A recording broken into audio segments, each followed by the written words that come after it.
In the DRC, I think that people consider it a failed state. People have lost hope, and that's a very dangerous place to be. Millions and millions of Syrians have been displaced, around 11 million. 3.8 million are outside of their own country under very difficult conditions.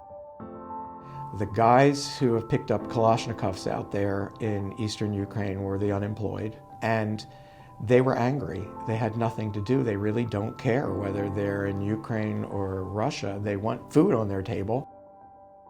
Yemen is really at a crossroads. I wish I could say we're all excited, but actually it's extremely worrying. Changing a whole government culture after, decades of dictatorial regime, fighting corruption, politicization, nepotism, it's not going to be easy.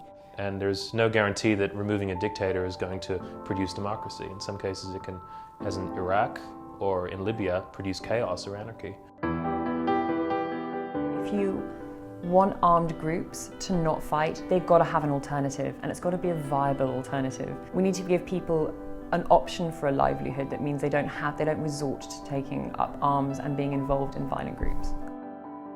If you fail to take into account and bolster a country's resilience to conflict, then all the other investments that you're making can easily be undermined by outbreaks of violence. This is the way forward.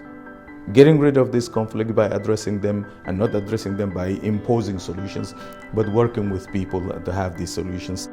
I always insist on the values and to believe in the importance of humanity and the noble cause of your work. And I think there is no such a noble cause, such as peace, to fight for.